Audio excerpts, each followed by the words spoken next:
போல. ஆனா அவங்களுடைய குமரில் அவங்களே வெளிக்காட்டிட்டாங்க எல்லாத்தையும். இதெல்லாம் நீங்க எல்லாருமே கண்டிப்பா கேட்டிருப்பீங்க. ஒரு 2-3 மாசத்துக்கு முன்னால தமிழக முதலமைச்சர் காணொலி வாரியா ஒரு தகவல் வெளியிடுறாரு தூய்மை பணியாளர்களுக்கு. உங்களுடைய அடிப்படை வசதி, உங்களுடைய கோரிக்கைகள்லாம் நான் செயல்படுத்துறேன் அப்படின்னு சொல்லிட்டு காணொலி வாரியா வெளிப்படுத்துறாரு. சரி, வெளிப்படுத்துறேன், அதை நடைமுறைக்கு கொண்டாந்தீங்களா? அது எங்க செய்யறாரு? மதுரையில அந்த நோக்கத்தை ஆய்வு கேட்கிறாரு. நல்ல விஷயம், அது வரவேற்கிறோம். ஆனா அந்த தூய்மை காவலர்களை, அந்த பணியாளர்களுக்கு அந்த நீங்க செஞ்ச அந்த கோரிக்கைகள்லாம் போய் சேருதா? எந்த மாவட்டத்திலையும் அந்த தூய்மை பணியாளருக்கு உண்டான எந்த ஒரு ஆதாயமும் கிடையாது. அவங்க என்ன கேட்குறாங்க? நான் 15 வருஷமா வேலை செய்யறேன், இதே 5000 தாண்டல, இதே 5000 தாண்டல. ஆனா என் வயசு இன்னைக்குன்னா 60, 50 அப்படின்னு இருக்குது. அப்போ அவங்க வீட்டுல பிள்ளைங்க கிட்ட போய் அவங்க எப்படி சாப்பாடு சாப்பிடுவாங்க? அவங்க என்ன கேட்பாங்க?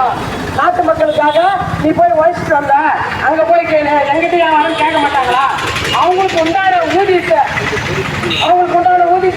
நீங்க கொடுக்க வேண்டிய கட்டாயம். நீங்க சொன்ன அந்த வாக்கின் அடிப்படையில் உங்களுக்கு கட்டாயம் அந்த ஊதியத்தை நீங்க கொடுத்தாகணும்.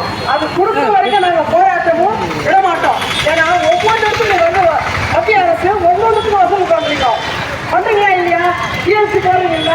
அப்ப அந்த ஜிஎஸ்டி உண்டான வரி அவங்களும் அந்த பொருளை வாங்கும்போது அந்த வரி போடுறாங்க இல்லையா?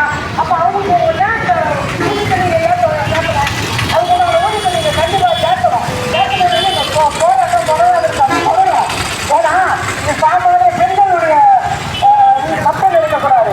அவங்களுடைய குமரனுக்கு நாங்கள் உறுதுணையாக இருந்து அவங்களுக்கு போராடி அவங்களுக்கு என்ன நிர்ணயமோ அதை கண்டிப்பா நாங்கள் செய்வோம். அது ஒரு பக்கம் இருக்கு, நாங்கள் பேசிக்கலாம். இந்த கொரோனா காலத்தில் நம்ம சொன்னாங்க பாருங்க, நீங்க கொரோனா காலத்துல இவ்வளோ கூலி நாங்கள் தரோம், இவ்வளோ செய்வோம்னு சொன்னாங்க பாருங்க.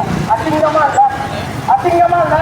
இந்த வீட்டுக்கு ஒரு காக்கா கூட அந்த வீட்டில் உட்காந்தா ஏன்னா வந்துச்சு, நம்மளுக்கு கொரோனா வந்துடும், அதை செத்து நம்ம அம்மாவே செத்தாவே நம்ம போய் பார்க்க முடியாத நிலைமையில இந்த தெய்வங்கள்லாம் வந்து அந்த கொரோனா காலத்துல இறங்கி அந்த போனத்தை, அந்த தெருளுக்கிற குப்பை, நம்ம கழிவிழித்த கழிவுகள்லாம்